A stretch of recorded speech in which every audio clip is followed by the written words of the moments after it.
din tayo nito. Pero maliit pa lang siya. So, patubuhin pa yan. Pwede rin lagay tayo ng malunggay na konti. Pero, meron na tayong kamote. Talbos ng kamote. Mas maganda lang. Kilitis. Kuha tayo ng kilitis. Yan, yung mga malalaking dahon. Mamaya puputulin ko kasi naakyat na yung kilitis natin. Kulin na natin tong malalaking dahon.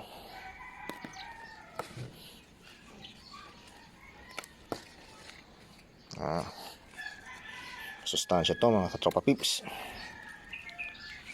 Halo natin sa munggo.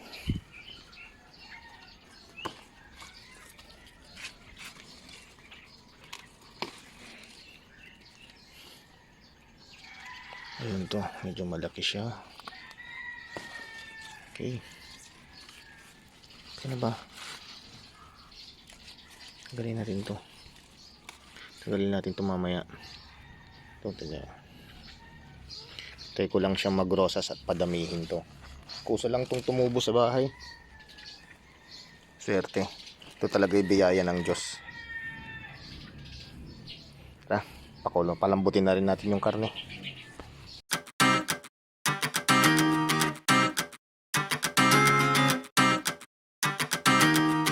Alright.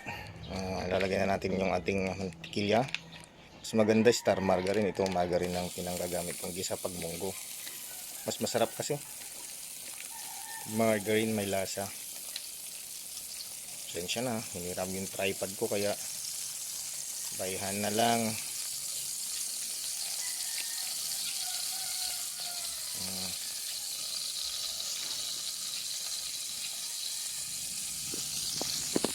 Ayan. Nahulog na papel ata.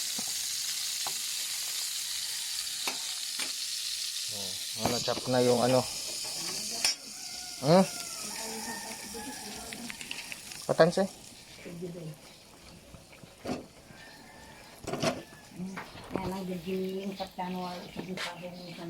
Okay.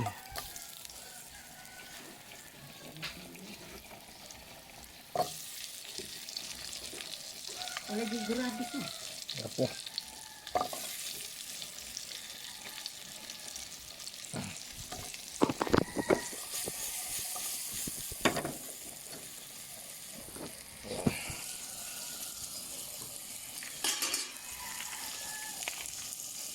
Dagan pa natin ang ano. Ayan, margarine. Hulog na rin natin bawang. Gusto ko bawang kung ganyan. Hindi ko na piniga or ano, pinipit. Gusto ko ganyan, malaman-laman. Okay. Masarap kasi pag ginisa mo yung ano eh. Ano namang ginisa o pinito mo yung chili flakes.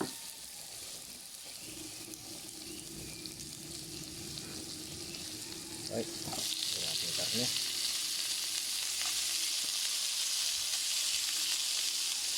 Ayun.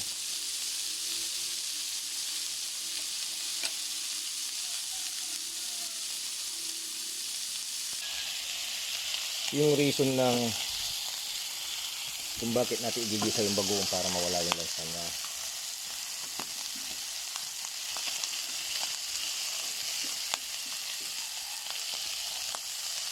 Bagoong mo namon.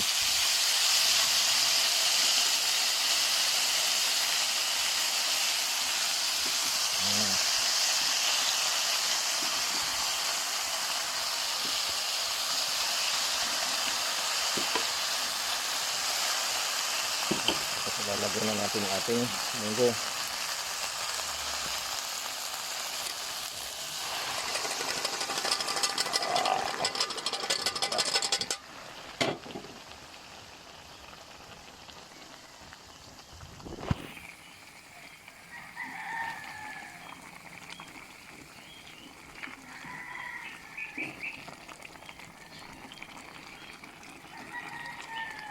Habang nag-ano yan, sa mga gundo, kaya natin ang betchin. Ang madaming betchin.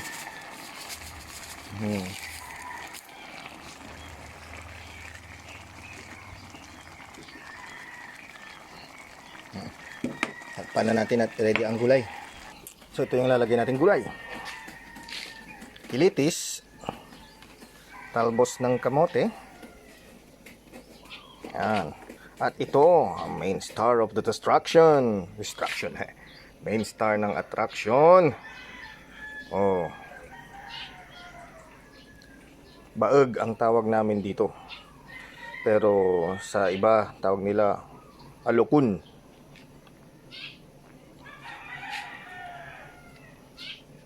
Silog na natin si alukun. Hulog na si alukun. Baka malukun. Actually sa Pangasinan, ang alukun ay o lukun ay buntis. Malukun.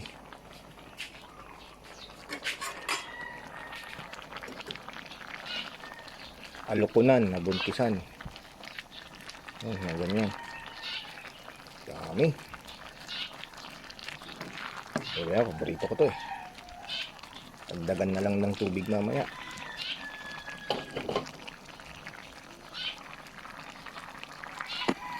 Dagdagan na lang ng tubig. Kasi sa munggo, yung masabaw. Ayoko yung kunti yung sabaw, yung halos munggo na lang yung munggo masabaw. Kulo natin tapos ihulog na natin yung talbos ng kamote. So ayan siya, hinulog ko na yung talbos at yung kilitis. Itimplan na lang ng asin kung kulang ang alat niya o kita-kits mamaya sa ulam, sa pagkain, sa kainan. 3 minutes and okay na to.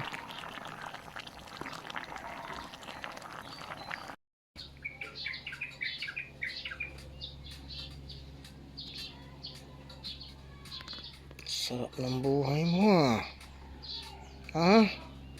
Din ka pa sa may strawberry tumambay. Itang kanitin mambayad kulay strawberry. Ngaw.